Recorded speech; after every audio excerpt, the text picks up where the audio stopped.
उत्तर प्रदेश राज्य के परिदृश्य में बात करें तो कुछ दिन पहले न्यूज़पेपर में प्रिंट मीडिया के माध्यम से एक खबर देखने को मिली।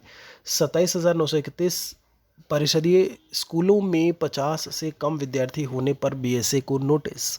और यहाँ पर ये देखा गया, जब हम बात करें तो इसमें देखेंगे आप कि अपेक्षित संख्या से कम वाले सर्वाधिक आगरा की अगर बात करें तो 1035, मैनपुरी में 943 स्कूल हैं।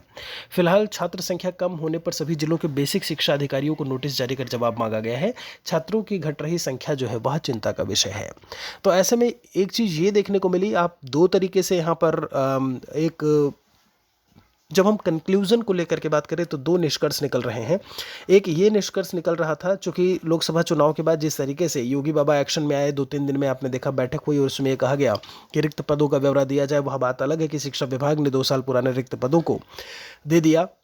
स्पष्टीकरण में जब मांगा गया कि आपने 2 साल जो पहले के आपका डेटा था वो उसको क्यों दिया, तो उन्होंने कहा ये ऑनगोइंग वैकेंसीज हैं जो चल रही हैं, जिनको अभी कंप्लीट होना है, तो इसीलिए वो डेटा दिया गया है। जो रिक्त पद है उसका डेटा नहीं दिया गया था। उसके बाद बात आई यहाँ पर कि चलो कुछ एक देखने को मिलेगा, जब यहाँ पर इतने मतलब संख्या जो बताई गई है, आप देख रहे होंगे कि इतने परिषदीय स्कूल हैं, 50 से कम विद्यार्थी हैं, तो ऐसे में कहीं ना कहीं जो शिक्षक हैं उनकी नियुक्ति की जाएगी और फिर से कहीं ना कहीं नामांकन बढ़ेगा, स्कूल ड्रॉप आउट की समस्या कम होगी। एक ये निष्कर्ष, और दूसरा निष्कर्ष क्या है जो आज की खबर में है, आप देखेंगे यहाँ पर तो इसमें लिखा हुआ है कि 408 परिषदीय विद्यालय हो सकते हैं बंद। शासन ने 50 से कम छात्र संख्या वाले स्कूलों की मांगी सूची है, वही आपका उसी न्यूज़ से जुड़ा हुआ है। और यहाँ पर देखेंगे तो ये खबर केवल फतेहपुर की, अगर हम उत्तर प्रदेश में बात करते हैं किसी एक जिले की बात है, आप टोटल 75 जिलों की बात करें तो उनकी संख्या कितनी होगी या हो सकती है वो आप सोचिएगा एक बार। जिले के 408 परिषदीय विद्यालय बंद हो सकते हैं। 50 से कम छात्र वाले परिषदीय विद्यालयों की शासन स्तर पर समीक्षा हो रही है।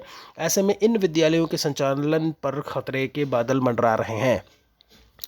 क्यों खतरे के बादल मंडरा रहे हैं? संचालन क्यों नहीं हो पा रहा है?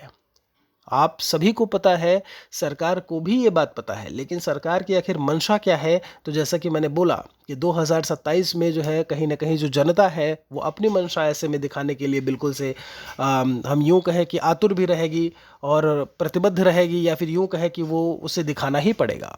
आप देखेंगे, मतलब जब हम शिक्षकों की बात करते हैं, बहुत ही सीधी सी बात है, शिक्षक है नहीं तो ऐसे में जो छात्र हैं वह स्कूल में आएंगे क्यों?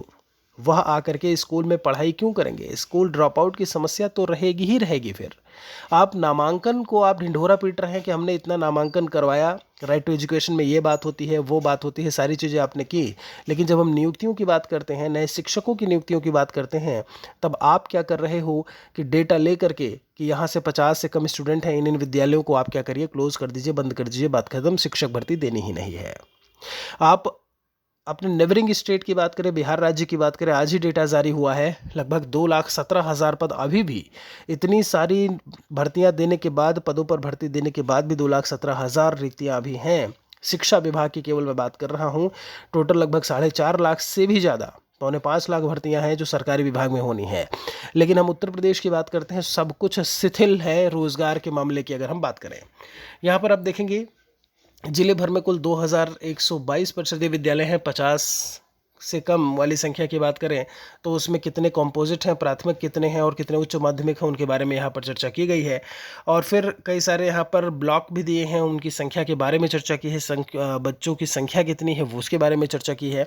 और यहाँ पर जब हम 50 से कम बच्चों की छात्र संख्या की बात करते हैं तो उस पर जो है एक विद्यालय की जो विद्यालय है उनकी सूची भी भेजी गई है। बीएसए पंकज यादव का कहना है कि शासन स्तर पर कम छात्र वाले परिषदीय विद्यालयों के संचालन पर विचार हो रहा है।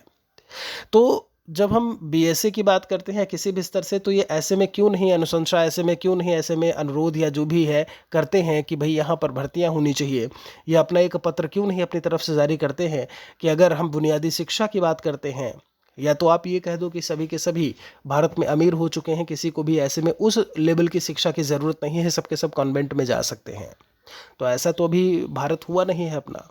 बहुत सारी चीज़ें हैं जो कहीं ना कहीं ऐसे में बहुत ही यूं कहें कि कष्टदायक है, दुखदायक है, दुख देता है ऐसे में कि अब इतनी सारी चीज़ें होने के बाद भी कहीं ना कहीं जो विद्यालय हैं वहाँ पर नई भर्ती ना करा करके उन्हें बंद करने का जो है फैसला या विचार लिया जा रहा है या उसके बारे में सोचा जा रहा है।